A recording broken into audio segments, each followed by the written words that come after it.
Hello students, let's see this question. Assertion दिया हुआ है molal elevation constant depends upon the nature of solvent. Molal elevation constant nature of solvent पे depend करता है। दूसरा क्या दे रखा है, molal elevation constant is the elevation in the boiling point when 1 mole of non volatile solute is added to the 1 kilogram of solvent. तो basically आपको यहाँ पे एलिवेशन इन बॉइलिंग पॉइंट जो है उसको समझना है। एलिवेशन इन बॉइलिंग पॉइंट जो है वो आपका कंसेप्ट है। Elevation in boiling elevation in boiling point, आप जानते हो एलिवेशन इन बॉइलिंग पॉइंट एक कोलिगेटिव प्रॉपर्टी होती है। उसका फॉर्मूला होता है delta delta T B is equal to I into K B into molality. सही है।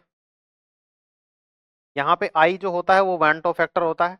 डेल्टा सॉरी के बी जो होता है वो होता है मोलल एलिवेशन कांस्टेंट, ठीक है, जिसको एब्लियोस्कोपिक कांस्टेंट भी कहता है। और एम का मतलब होता है मोलैलिटी। तो ये जो के बी होता है, ये के बी जो होता है ये मोलल एलिवेशन कांस्टेंट ये एक्चुअली सॉल्वेंट के ऊपर ही डिपेंड करता है। डिपेंड्स अपॉन अपॉन सॉल्वेंट के ऊपर डिपेंड करती है इसकी वैल्यू। जैसे पानी है सॉल्वेंट, इसकी वैल्यू जो 0.52 है, जो याद करते हो आप केल्विन केजी पर मोल में, है ना, पानी के लिए ये होती है। बेंजीन के लिए कुछ अलग हो जाएगी, 5 पॉइंट समथिंग हो जाएगी। कहने का मतलब ये सॉल्वेंट के ऊपर डिपेंड करता है। ठीक है, तो पहला statement molal elevation constant depend upon nature of the solvent, पहली बात सही है। ठीक है, सॉल्वेंट पे क्यों डिपेंड करता है उसका रीजन देखना।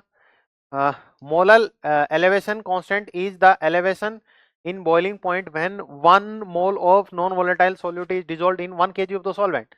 नहीं, ये तो इसकी डेफिनेशन दे दी इसने। क्या कहा है कि के बी बराबर डेल्टा टी बी हो जाएगा।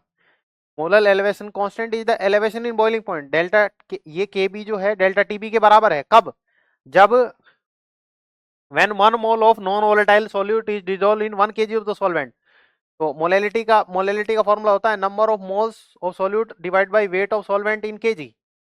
अगर एक मोल सॉल्यूट है, ये वाली वैल्यू भी 1 है, और एक केजी सॉल्वेंट में डाला गया तो सॉल्वेंट की वैल्यू भी 1 है। तो ये बेसिकली मोलैलिटी की वैल्यू 1 हो गई। मोलैलिटी की वैल्यू 1 होगी, आई की वैल्यू हम बाय डिफॉल्ट 1 मान के चल रहे हैं। ये भी 1 हो गया, ये भी 1 हो गया, तो के बी बराबर क्या हो जाएगा, डेल्टा टी बी हो जाएगा। तो यही सवाल में लिखा हुआ molal elevation constant elevation in boiling point है। Molal elevation constant elevation in boiling point है कब? जब 1 mole of non volatile solute is dissolved in 1 kg of the solvent. ये यहां से यहां तक की बात जो है, इसका मतलब है molality is equal to 1। Molality is equal to, ये आगे की बात जो है मोलैलिटी की डेफिनेशन है। मोलैलिटी की डेफिनेशन ये भी 1 है, ये भी 1 है। आई को हम बाय डिफॉल्ट 1 मान के चलेंगे, तो delta T B is equal to K B. तो बेसिकली के बी की डेफिनेशन दे दी इसने। ये के बी की डेफिनेशन है, बिल्कुल सही है, लेकिन इसका एक्सप्लेनेशन नहीं है ये, है ना। Molal elevation constant depend upon the nature of the solvent. Nature of solvent पे डिपेंड क्यों करता है, इसका रीजन नहीं है ये। तो पहला भी सही है, दूसरा भी सही है, लेकिन असर्शन रीजन जो है वो एक्सप्लेनेशन नहीं है। पहला भी सही है, दूसरा भी सही है, reason is not a correct explanation of the statement A. तो option B will be the correct answer.